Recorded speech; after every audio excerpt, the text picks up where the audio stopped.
ഒന്നിനും സമയം തികയുന്നില്ല എന്ന് പറഞ്ഞ് നടന്ന് എനിക്കിപ്പോൾ എല്ലാം ചെയ്യാൻ നല്ല സമയം കിട്ടുന്നുണ്ട്. പക്ഷെ ആ തിരക്കുകളൊന്നും അങ്ങനെ പെട്ടെന്ന് തീരണ്ടിയിരുന്നില്ല എന്ന് ഇപ്പം തോന്നി. ഇനി ഞങ്ങൾ പോയത് കൊടികുത്തിമലയിലേക്കാണ് കേട്ടോ. 5 മണിക്ക് ക്ലോസ് ചെയ്യണ കൊടികുത്തിമലയ്ക്ക് എത്തിയത് 6 മണിക്ക്. അതുകൊണ്ട് പോയ സ്പീഡിൽ തന്നെ തിരിച്ചു വരാൻ പറ്റി. ഞാൻ വെറുതെ പറഞ്ഞതാട്ടോ, അവിടെ കുറച്ച് നേരം ഇരുന്നിട്ടാ പോകുന്നത്. മേലക്കല്ലേ കയറാൻ പറ്റത്തുള്ളൂ, താഴെ ഇരിക്കാൻ. ഈ ഒരു ചാമ്പ കണ്ടിട്ടാണ് ഉപ്പിലിട്ട് കഴിക്കാൻ പോയത്. അതൊഴിച്ച് ബാക്കിയെല്ലാം ഓക്കെ ആയിരുന്നു. പിന്നെ അവിടുത്തെ കാടമുട്ട മസാല ഒന്ന് കഴിച്ചു നോക്കി. ഒന്ന് കഴിച്ചപ്പോൾ നല്ല രസം തോന്നി. അതുകൊണ്ട് ഒന്നും കൂടെ ഓർഡർ ചെയ്തിട്ട് ഞങ്ങൾ എല്ലാവരും കൂടെ കഴിച്ചു. കുറച്ചുകൂടെ നേരത്തെ വന്നിട്ടാണെങ്കിൽ മുകളിലൊക്കെ ഒന്ന് കയറി കാണായിരുന്നു. വെയിലൊക്കെ ഒന്ന് മാറിയിട്ട് പോവാന്ന് പറഞ്ഞ് കാത്തിരുന്നതാണ്.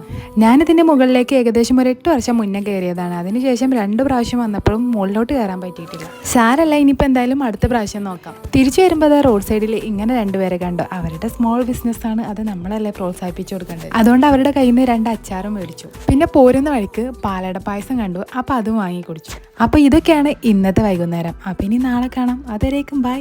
പിന്നെ ചാനൽ സബ്സ്ക്രൈബ് ചെയ്തിട്ടില്ലെങ്കിൽ മറക്കല്ലേ.